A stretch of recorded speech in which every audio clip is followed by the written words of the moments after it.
किसान आंदोलन, आज सरकार चरणों में बात कर रही है, कह रही है कि आज अगले चरण की बात होगी। इस किसान आंदोलन से कुछ तथ्य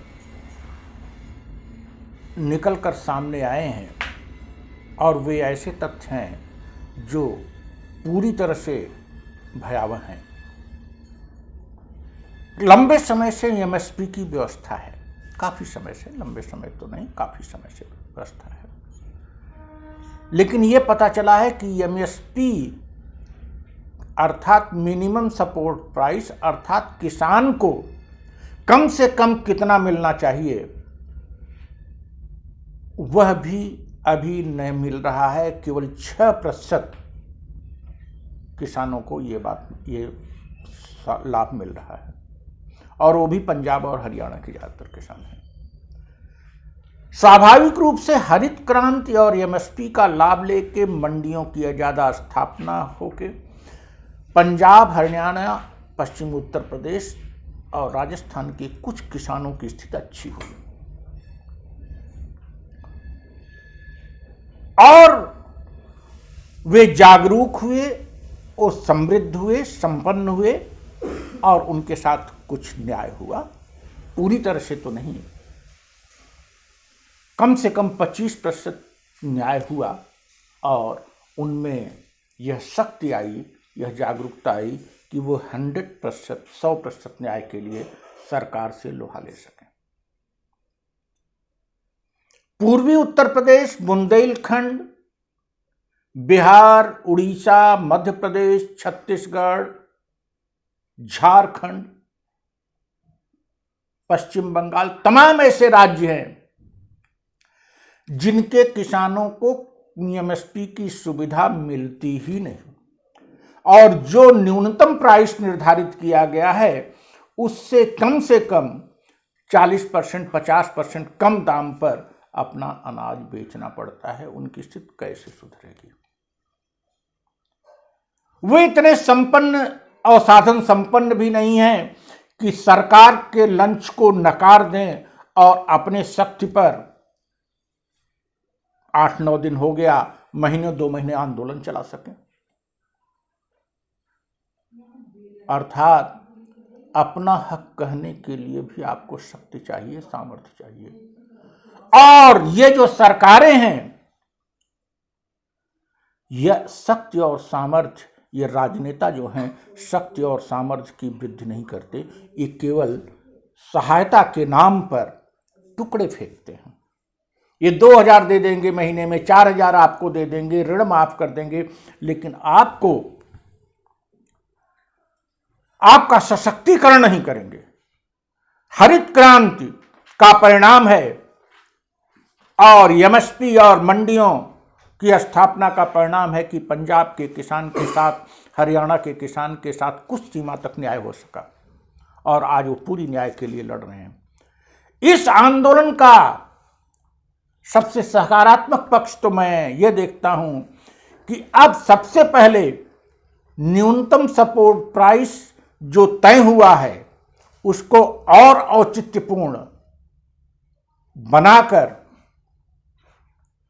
पूरे देश के सभी किसानों तक उस लाभ को पहुंचाया जाए और इसकी कानूनी व्यवस्था हो। यह कानूनन ऐसा किया जाए कि कम से कम एमएसपी की सुविधा सभी किसानों तक पहुंचेगी, मंडियां होंगी। कुल मिला के यह देखना होगा कि जो न्यूनतम जोत निर्धारित है या अधिकतम जोत जो निर्धारित है कि किसी किसान के पास, एकल किसान के पास कितनी जमीन हो सकती है, उस जोत के तहत क्या वह अपना अच्छा गौरवपूर्ण जीवन व्यतीत कर सकता है, क्या अपने बच्चों को शिक्षा दे सकता है, क्या अच्छी स्वास्थ्य सुविधाएं का उपभोग कर सकता है, क्या उसका रहन सहन ऊंचा हो सकता है। अक्सर हम भूल जाते हैं कि किसान को अगर कार से देखते हैं, अच्छे कपड़ों में देखते हैं, सोचते हैं कि वो बहुत संपन्न है, लेकिन जब हम उद्योगपति को देखते हैं तो हमको लगता है कि सामान्य बात है। जब हम अफसर को देखते हैं तो देखते हैं सामान्य बात है, सरकारी नौकर को देखते हैं सामान्य बात है, कार से चले, स्कूटर से चले, अच्छे बंगलों में रहे। किसान क्या झोपड़ी में ही रहने के लिए बना है? हम 21वीं सदी में जी रहे हैं। क्या किसान के बच्चों को अच्छी शिक्षा नहीं चाहिए? क्या किसान को पोषण युक्त सारी चीज़ें, सारी सुविधाएं, सभी आधुनिक सुविधाएं नहीं चाहिए? किसान और मजदूर को भी उस नज़रिए से देखना होगा। और किसान को, जैसे कोई एक किसान अगर 20 क्विंटल गेहूं पैदा करता है तो 20 क्विंटल गेहूं बेचने के बाद उसको उतनी रकम मिल जानी चाहिए कि वह अपने बच्चों की शिक्षा, पोषण और अच्छे रहन सहन की सुविधा दे सके।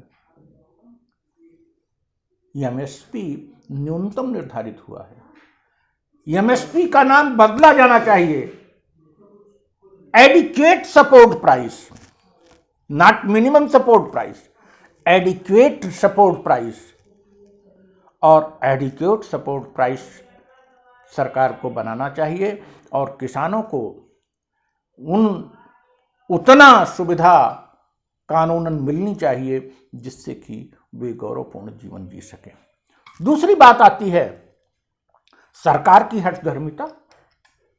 सरकार 70% जनता के साथ इस तरह का व्यवहार कर रही है। सरकार को तो आंदोलन को तोड़ने का अतिक्रम रच रही होगी। अभी तक उसने रचा कि अन्य राज्यों को नहीं है। वस्तुतः पंजाब और हरियाणा के किसान जो अग्रसर हुए हैं उसका लाभ उन किसानों को भी लेना चाहिए जो पूरी तरह से लाभ से वंचित रहे। खास करके उत्तर प्रदेश और बिहार के और उड़ीसा के किसानों को इस लाभ को लेने के लिए इस आंदोलन में संलग्न होना चाहिए। और जरूरी नहीं कि वो साधन संपन्न हो, आंदोलन में संलग्न हो। समस्त राजनीतिक दलों को, समस्त बुद्धिजीवियों को, देश के किसानों के सभी क्षेत्र के किसानों को समुचित न्याय मिले, इस हेतु सरकार पर दबाव बनाना चाहिए और कानूनन उनको उनका हक दिलाना चाहिए। Thank you.